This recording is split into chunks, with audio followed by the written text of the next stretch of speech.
Vinny, 2016. We're here. We're here. Welcome, man. Welcome. Last time we was in the fall, we were telling people how great of a market it was. 2015 overall, great market. 2015 was great. Now we're into 2016. We're in the middle of winter, and by the way, happy birthday! Kyle just celebrated 25, which is a quarter century. So hey, cheers to that. Hey, thank sir. you, Vinny.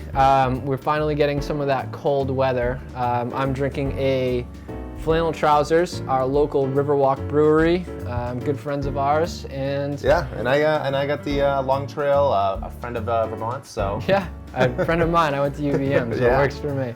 So Vinny, 25. I'm trying to be a better buyer's agent this year. I've spent a lot of my time doing marketing, and now I really want to focus on helping people with their needs as a buyer's agent. Right. With you, 85 transactions in 2015.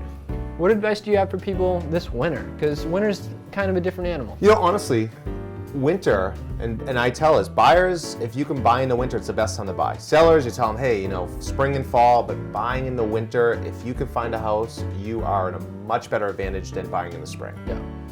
If you can do it now, why not, right? Absolutely, you have less competition. You certainly have motivated sellers, because if they're listing in the winter, then they certainly want to sell. Yeah.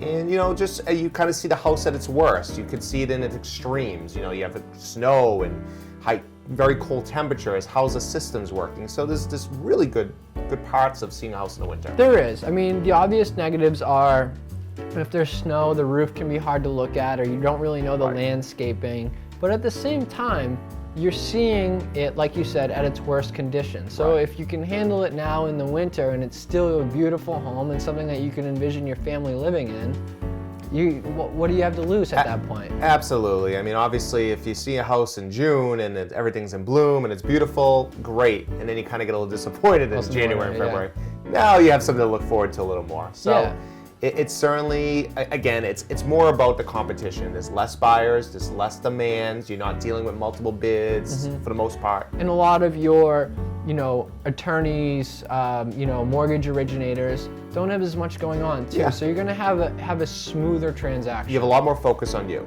and that's great. And honestly, if you can bear with getting out in the cold and the dark and stop hibernating for a little bit, it's well worth it. And honestly, you're probably going to save a little bit of money in the end and hopefully get a really great house. Yep. So obviously with buyers, never, no harm in looking anyway. So what advice, to wrap things up, do you have for sellers that are at this point, you're saying it's probably nice to start talking to a realtor and seeing what you can do to prepare your home for the spring market. So what advice do you have? Most of the time I tell sellers, and I'll be quick with this, if you could get your house ready and get it on before most sellers are thinking of getting their homes on the market, you're just jumping ahead of the competition. Because buyers are starting earlier, and you know what? If you are dealing with less competition as a seller, your house is going to be in a very big advantage. If you can get things ready to go at the beginning of the spring market, you're going to be in much better shape than people that wait. When I'm meeting with people right now, they're in a way better advantage when I'm meeting people in March, because now I can get them ready. You have to declutter, you have to paint, there's certain things to do. You can't just put your house on the market. Most people can. Yeah. So absolutely, for a seller, get it ready now, give us a call. Kyle and I are here. Awesome. Hey, have fun on your team ski trip. Absolutely, man. Happy birthday. All right, thanks. Yeah.